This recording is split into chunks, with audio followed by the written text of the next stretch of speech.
მithli ესთან დავიწყოთ ოდისეაზე საუბრით.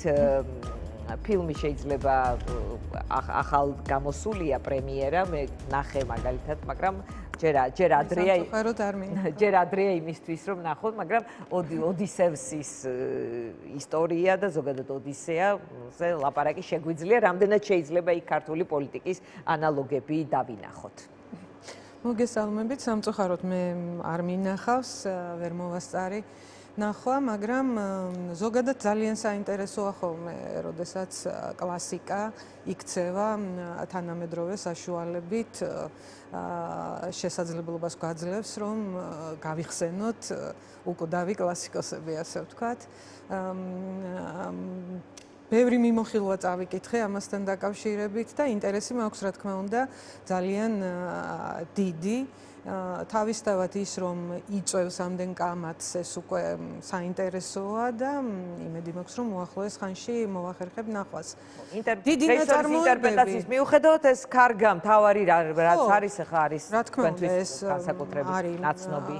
უცვლელი შეიძლება ითქვას და რა თქმა უნდა, როდესაც ასეთი ნაწარმოებია, ის შეიძლება მარად თანამედროვე იყოს, იმიტომ რომ არა თუ სახელმწიფოში ხდებოდეს რაღაც ამბები, რომელმაც ეს შეიძლება გაგახსენოს. კონკრეტული ერთი ადამიანის ცხოვრებაშიც, რა თქმა უნდა, შეიძლება ხდებოდეს სულიერი თვალსაზრისით ეს ამბავი. ეხლა ჩვენთან ეს გახდა, ასე ვთქვათ, ხმაურიანი იმის გამო, რომ ყოფილმა პრეზიდენტმა მიხეილ სააკაშვილმა გამოაცხადა ეს ჩვენზე ადრე ნახა.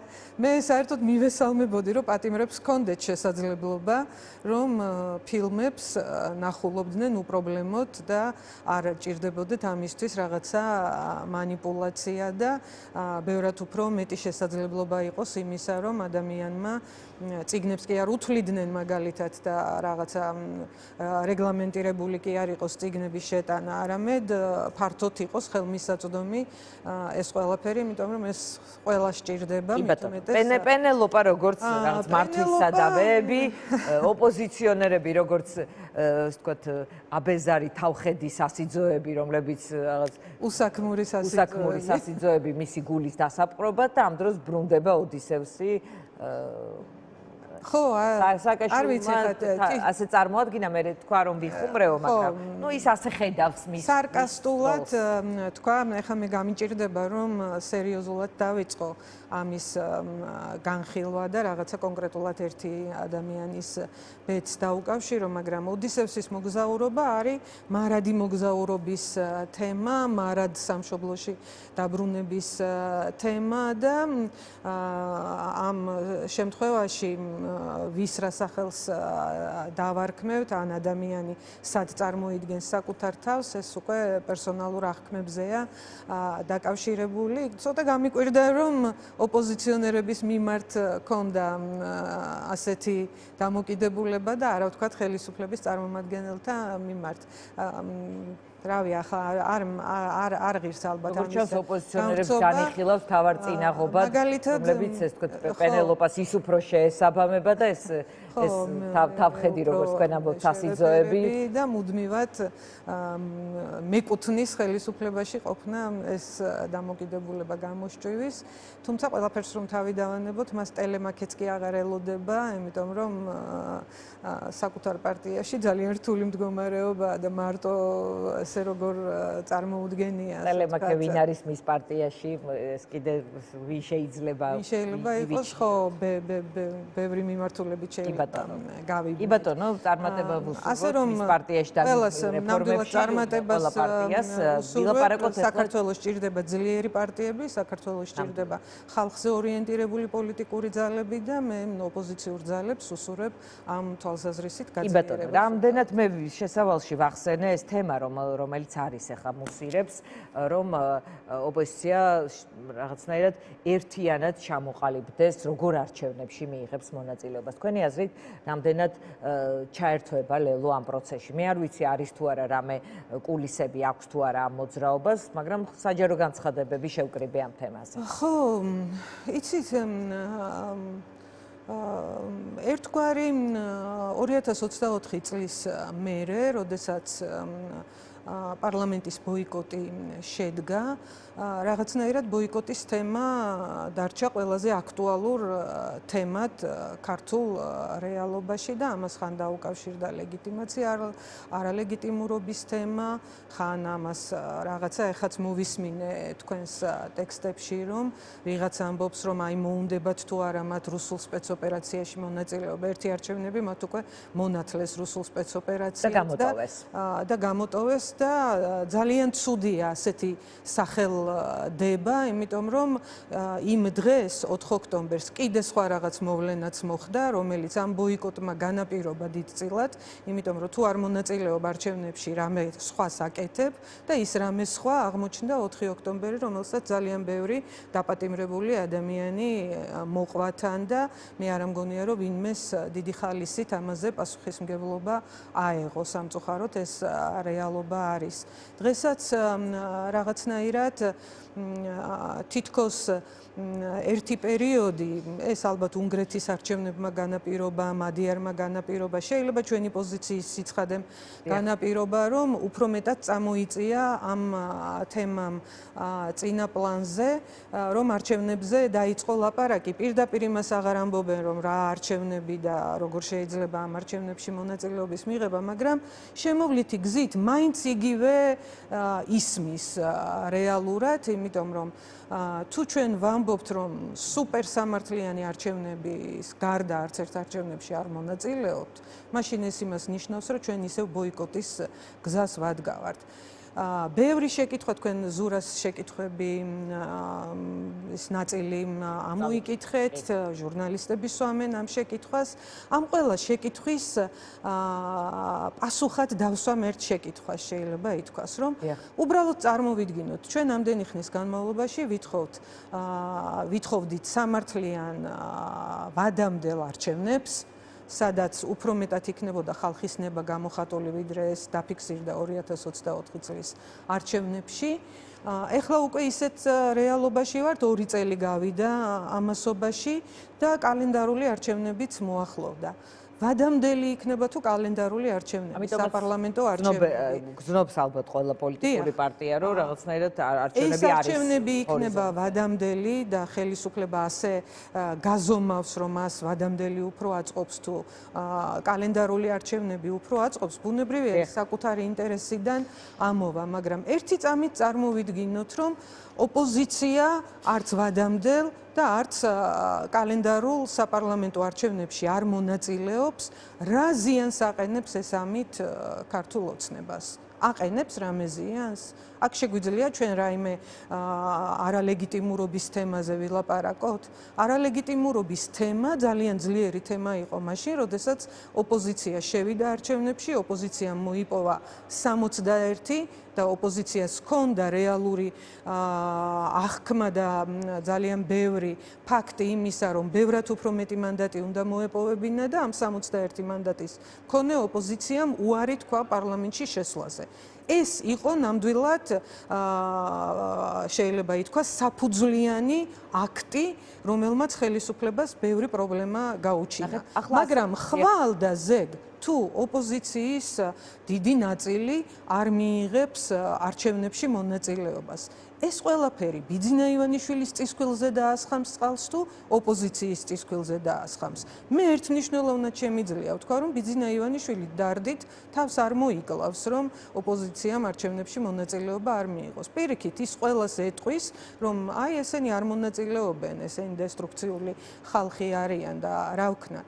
რატომ კრძალავს ბიძინა ივანიშვილი, რატომ აქვს ეს განზრახვა, რომ აკრძალოს ოპოზიცია თუ ბიძინა ივანიშვილს უნდა, რომ ამ ხალხმა, ამ ასე ვთქვათ, ახალ პარტიებს რომ თავი გავანებოთ, იმ პოლიტიკურმა ძალებმა, რომლებმაც წინა არჩევნებზე გარკვეული შედეგი აჩვენეს, ამ პარტიების აკრძალვა არის მისი განზრახვა. თუ მას უნდა რომ ეს ოპოზიცია არჩევნებში მონაწილეობდეს, რატო წავიდოდა ამ აკრძალვის გზით? ეს შეკითხვები ხო უნდა დავსვათ. ხო არ შეიძლება რომ ერთხელ რაღაცა ავიჩემოთ და ამ აჩემებას მივყვეთ მერე მთელი ცხოვრება. ან ამ მომრჩეველს რას ვეუბნებით?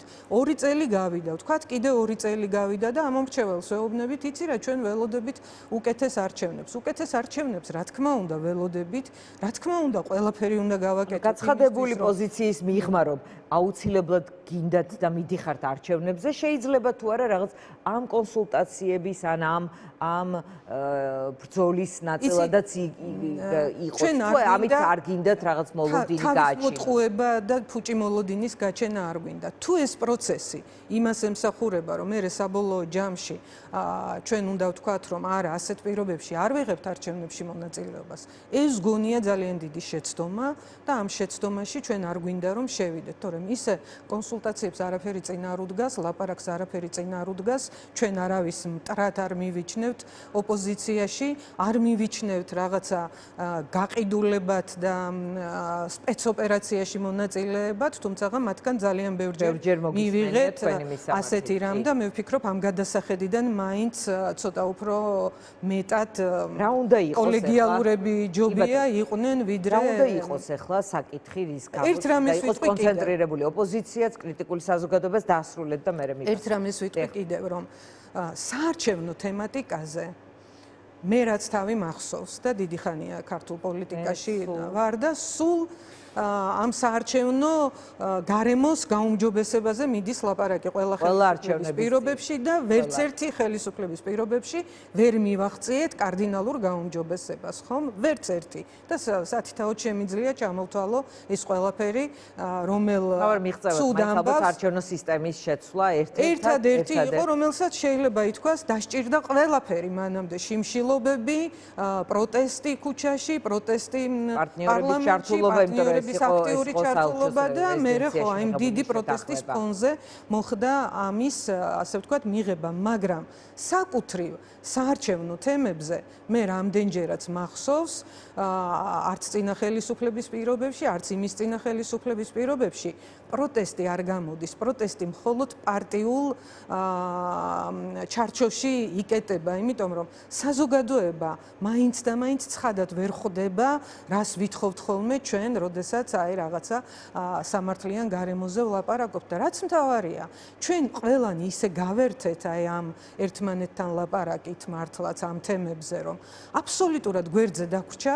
ქართული საზოგადოება, რომელიც თავის ტკივილებში ჩაიხარშა თავის ტკივილებში და ბევრჯერ ვთქვით კუპრაძემაც თქვა, მეც გავიმეორე ერთ-ერთ ძალიან ბევრს დავდივართ და ხო, ერთ-ერთმა ქალბატონმა ისე ცხადი რამ გითხრა, რომ მოეშვითო ერთმანეთში ლაპარაკს და ერთმანეთზე ლაპარაკს, ჩვენზე ილაპარაკეთო და მართლაც პოლიტიკური პარტია, ეხა თქვენ ყიფიანის პოლიტიკურ ძალაზე ამბობდით, ხო, მე მასაც წარმატებას უსურვებ, ვიცნობ კარგად ვიქტორ ყიფიანს, სერიოზული ადამიანია, ნორმალური ხალხი შემოიკრიბა გარშემო, მაგრამ რამოდენიმე განაცხადი მოვისმინე, რომ ასეთ არჩევნებში შესვლას აზრი არ აქვს. თუ არჩევნებში შესვლას არ აპირებ, ამ თემებზე ისედაც ლაპარაკობდი, როგორც ექსპერტი და როგორც წარმომადგენელი რაღაცა საზოგადოებისა და მაშინ პოლიტიკურ ძალას რატო ქმნიდი? პოლიტიკური ძალის არსი რა არის? პოლიტიკური ძალა იქმნება ასეთში არაო, მაგრამ რაღაცნაირად გამოივაჭროს თუ გამოიბრძოლოს. მესმის ეს ახლა ცხადი ახალი პოლიტიკური ძალა იყო და როგორც განაცხადი თავისი გააკეთა, თორემ იგივე დიალოგთან დაკავშირებით და რაღაც დეპოლარიზაციასთან დაკავშირებით იმდენი განცხადება გვაქვს გაკეთებული და იმდენი გაყოლია წყალს და მეწყერს. მე არ მესმის ეს დეპოლარიზაცია სამწუხაროდ როგორ უნდა მოხდეს, იმიტომ რომ ბიძინას ფორმულა არის შუა უნდა გაიკრიფოს და უნდა დარჩეს პოლარიზებული ძალები და ამ პოლარიზაციაში უნდა თვითონ აიღოს ისევ უპირატესობა. ასეთ თამაშს თამაშობს ის, ასეთი თამაში შემოგთავაზა თავიდანვე და ამიტომ მე ვფიქრობ, რომ ბევრად უფრო სერიოზული, ბევრად უფრო სოლიდური იქნება, რომ თქვათ, რომ მიუხედავად უმძიმესი პირობებისა და კიდევ ვიმეორებ, მე არ მახსოვს კარგი არჩევნები ასეთი გაგებით ქართულ რეალობაში, რომ ყველანი კონცენტრირდეთ იმაზე, რომ ვიბრძოლოთ საარჩევნო გარემოს გაუმჯობესებისათვის, მაგრამ ჩამოვყალიბდეთ იმაზე უფრო ეფექტურად როგორ ვებრძოლოთ ბიძინა ივანიშვილს და როგორ წავართვათ ძალაუფლება, თორემ თუ ჩვენ არჩევნებში არ მივიღებთ არავინ მონაწილეობას, ბიძინა ივანიშვილი რჩება ძალაუფლებაში, ბიძინა ივანიშვილს ყავს თავისი ოპოზიცია, ვიღაცა ხალხის ძალა თუ ასე შემდეგ და ეს არ გაუჭირდება სიმულაციას გააკეთებს. რა თქმა უნდა, გააკეთებს სიმულაციას და ამით ჩვენ საქართველოს და პოლიტიკურ ოპოზიციას და ქართულ საზოგადოებას ვეხმარებით, თუ ვეხმარებით ბიძინა ივანიშვილს და საერთაშორისო საზოგადოებაც ესეთ ვითარებაში გიყურებს და მე იტყვის, რომ ან ისევ იმ პოლიტიკურ ძალასთან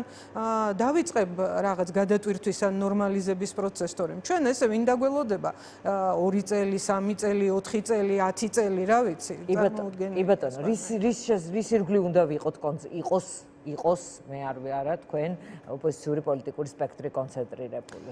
სახალხო პრობლემების გარშემო, ხალხის პრობლემების გარშემო, იმიტომ რომ ადამიანებმა უნდა იგრძნონ, რომ პოლიტიკური პარტიები იმისთვის არსებობენ და იბრძვიან, რომ მათი პრობლემები ესმით კარგად და მათი პრობლემების მოგვარებისთვის უკეთესი ხედვები გააჩნიათ. სხვა შემთხვევაში ეს პოლიტიკური პარტიები არის კლუბები ან რაღაცა ექსპერტული საზოგადოებები, რომლებიც მხოლოდ ტელევიზორში ერთსა და იგივეს დაუსრულებლად ამდენი წლები ლაპარაკობთ, მაგრამ არ შეიცვალა. მეც მინდა რომ მიგანქარდი შემეძლოს ესეთი რაღაცის თქმა და ბიძინა ივანიშვილი თავისი არც ერთი თანამდებობის პირიანად თვალით აღარ დავინახო საერთოდ ცხოვრებაში, მაგრამ სამწუხაროდ ასეთი არ არის რეალობა და მას ყველაფერს ბრძოლა ჭირდება. ძალიან დიდი მადლობა, ფიქრეთ შიხაძე იყო ჩვენი სტუმარი.